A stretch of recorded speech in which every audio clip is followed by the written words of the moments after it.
রত্না চক্রবর্তী থেকে ফারহানা আমিন বাংলাদেশের একজন চিত্রনায়িকা, যাকে আমরা নতুন নামেই চিনি। যুব সমাজের ক্রাশ ছিল চিত্রনায়িকা নতুন। তার আবেদনময় ফিগার এবং তার সাথে তাল মিলিয়ে তার অভিনয়, তার নৃত্য সে সময়ের দর্শককে ব্যাপকভাবে টানত। নতুন হিন্দু ব্রাহ্মণ পরিবারের মেয়ে, পরে চলচ্চিত্রে প্রযোজক রুহুল আমিন বাবুলকে বিয়ে করে মুসলিম ধর্মে দীক্ষা লাভ করেন। তখন তার নাম রাখা হয় ফারহানা আমিন। পিতা ছিলেন সাউথ ইন্ডিয়ান তামিল অঞ্চলের একজন ব্রাহ্মণ, নাম কৃষ্ণমূর্তি আয়ার। মা মানিকগঞ্জের খলসি ইউনিয়নের মেয়ে। নতুনের পিতা কৃষ্ণমূর্তি আয়ার নতুনের ছোটবেলাতেই অন্তর্ধানে চলে যান।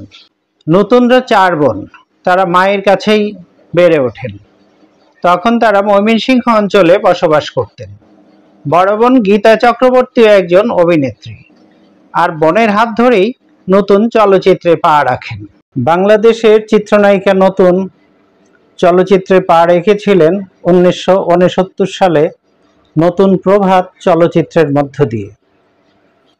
নতুন প্রভাত চলচ্চিত্রটি প্রযোজনা করেছিলেন আরেকজন বিখ্যাত চিত্রনায়িকা এবং প্রযোজক সুমিতা দেবী, আর চলচ্চিত্রটি পরিচালনা করেছিলেন মোস্তফা মেহমুদ। বাংলাদেশের নতুন বললাম এই কারণে যে ভারতে হিন্দি ছবির একজন নায়িকা ছিলেন নতুন নামে। তিনি জগৎ বিখ্যাত ছিলেন এবং প্রায় 70টি চলচ্চিত্রতে তিনি অভিনয় করেছিলেন ভারতে।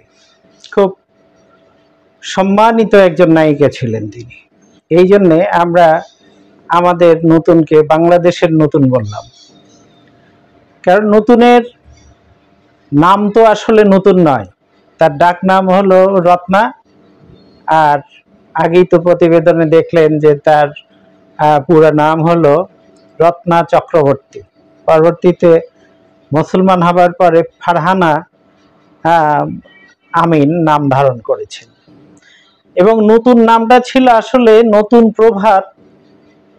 এই চলচ্চিত্রের নায়িকার নাম ছিল নতুন, সেই নামটাতেই তিনি পরবর্তীতে বিখ্যাত হয়ে যান।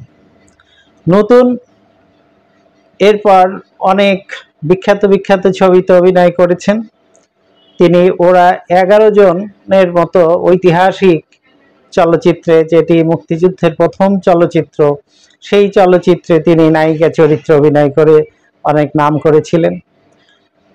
তিনি এরপর একের পর এক বহু ধরনের চলচ্চিত্রে অভিনয় করেছেন, বিশেষ করে পোশাকি চলচ্চিত্রে তার তুলনা হয় না। আর তিনি যেহেতু একজন নৃত্যশিল্পী, তিনি অনেক ভালো নাচতে পারতেন, যার কারণে, আর সবচেয়ে বড় কথা, তার ফিগার ছিল খুব আকর্ষণীয়। এবং সে সময়ের দর্শক, বিশেষ করে যারা তরুণ দর্শক ছিলেন, তারা কিন্তু নতুনকে খুব পছন্দ করত। নতুন সেই নতুনকে বেস করে একটি দর্শক শ্রেণী গড়ে উঠেছিল। নতুন অনেক ব্যতিক্রম চলচ্চিত্রে অভিনয় করেছেন। আমরা যেমন বলতে পারি আব্দুল্লাহ চলচ্চিত্রে তিনি একজন আমাদের যে কমেডিয়ান দিলদার, সেই দিলদারের বিপরীতে অভিনয় করেছিলেন আব্দুল্লাহ চরিত্রে। এটা কিন্তু খুব একটি সাংঘাতিক ব্যাপার ছিল, কারণ দিলদারের বিপরীতে তখনকার হিট নায়িকা কেউই অভিনয় করতে রাজি ছিলেন না, অথচ নতুন কিন্তু সেই সময় খুব হিট ছিলেন, খুব জনপ্রিয় ছিলেন। অথচ নতুন সেই সময় দিলদারের বিপরীতে নায়িকা চরিত্রে অভিনয় করেছেন। 1991 সালে HN ইসলাম পরিচালিত স্ত্রীর পাওনা চলচ্চিত্রের অভিনয়ের জন্য নতুন শ্রেষ্ঠ পার্শ্ব অভিনেত্রী হিসেবে জাতীয় চলচ্চিত্র পুরস্কার লাভ করেন। তবে শ্রেষ্ঠ অভিনেত্রী হিসেবে জাতীয় চলচ্চিত্র পুরস্কার পাওয়ার মতো বহু চলচ্চিত্রেই তিনি অভিনয় করেছেন। সে বিষয়ে তিনি আক্ষেপও করেছেন যে যে সমস্ত চলচ্চিত্রে আমি পুরস্কার প্রত্যাশা করেছি, আসলে সেগুলো কেন যে জুরি বোর্ড পুরস্কার দেয়নি আমি জানি না। নতুন এখন বেশিরভাগ সময় অতিবাহিত করছেন যুক্তরাষ্ট্রের ডালাসে, সেখানে তার মেয়ে থাকেন। নতুন অনেক চলচ্চিত্র প্রযোজনা করেছেন, যেহেতু তার স্বামী রুহুল আমিন একজন প্রযোজক ছিলেন। নতুন একটি সামাজিক মিডিয়াতে বলেছেন যে তিনি এখনো অভিনয় করতে চান, এবং একটি উদাহরণ তিনি দিয়েছেন যে আমরা যদি বাইরের রাষ্ট্রগুলোতে দেখি তাহলে অনেক সিনিয়র শিল্পীদেরকে নিয়ে অনেক গল্প তৈরি হয়, কিন্তু আমাদের দেশে কিন্তু সিনিয়র শিল্পীদেরকে নিয়ে কেউ চলচ্চিত্রে গল্প তৈরি করছেন না, এমনকি সিনিয়র শিল্পীদের অভিনয়ের সুযোগও রাখছেন না। এই যে জায়গাটা, এই জায়গাটা কিন্তু নতুন তুলে ধরেছেন। তিনি আবার ভালো ভালো চলচ্চিত্র অভিনয় করতে চান।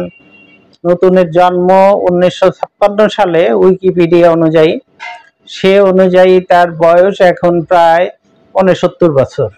তা আমরা প্রত্যাশা করি এই শিল্পী আরো বহুদিন তিনি সুস্থ থাকুন, ভালো থাকুন এবং আরো ভালো ভালো চলচ্চিত্রে অভিনয় করে জাতিকে সমৃদ্ধ করবেন।